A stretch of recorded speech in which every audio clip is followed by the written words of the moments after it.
Balikulungan ng isang lalaki sa Quezon City matapos mahulihan umano ng shabu at baril.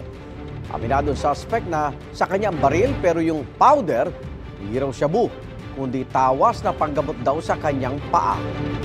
May unang balita si James Agustin. Dito yung mga trupa, sumuko ka na lang.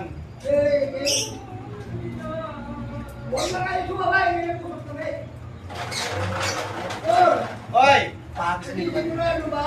Oh, hindi. Sige, hagis mo sa labas ng baril para hindi sila maano. Negosasyon ito ng mga taga-barangay at pulis sa isang lalaki na subject ng ikinasang drug bypass operation sa Barangay Commonwealth, Quezon City. Maya-maya pa unang isinuko ng lalaki ang isang baril at iniabot ito mula sa bintana ng kanyang bahay. Nasundan na ito ng paglabas ng lalaki at doon na siya inaresto ng pulisya. Kuwang video matapos umanong mabilhan ng umunay shabu ang lalaki ng pulis na nagpanggap na buyer. Nang magpakilala na raw mga operatiba, doon na nagmatigas ang 57 anyo sa sospek.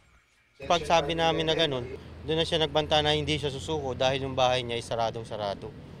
Kaya nung nagbabanta na siya, hindi rin kami nagpakisiguro na gibain man yung pinto niya dahil ang according dun sa asset namin na nagbigay ng impormasyon, meron nga siyang baril. Bukod sa baril na kargado ng mga bala, nakuha rin mula sa sospek ang 25 gramo ng shabu na nagkakahalaga ng 170,000 pesos. Ayon sa pulisya, nag-ooperate ang sospek sa Barangay Commonwealth. Matagal na namin siyang target, halos 2 buwan din namin siyang inaral kasi nga ang hirap pasukin ng bahay niya kasi ang transaksyon niya abutan lang doon sa bintana niya. Tapos bago siya magbigay ng drugs, ite-text muna siya. Ayon pa sa QCPD, hindi rin daw lisensyado ang baril na nakuha mula sa sospek. Isinumita na ito sa crime lab para sa ballistic examination.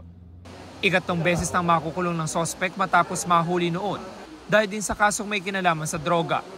Hindi po ako nagbibinta. Minakuha po ba sa inyong droga? Tawas naman yun. Tawas po. Panggamot ko sa pako. Yung baril po, sa inyo tayo? Oo. Para saan po yun? Para depensa sa sarili ko kasi Bakit kayo baril? sa bahay lang yun. Sabi ng pulisya, hindi tawas kundi shabu ang nakuha mula sa sospek base sa pagsusuri ng crime lab. Maharap ang sospek sa mga reklamong paglabag sa Comprehensive Dangerous Drugs Act at Comprehensive Firearms and Ammunition Regulation Act. Ito ang unang balita. James Agustin para sa GMA Integrated News.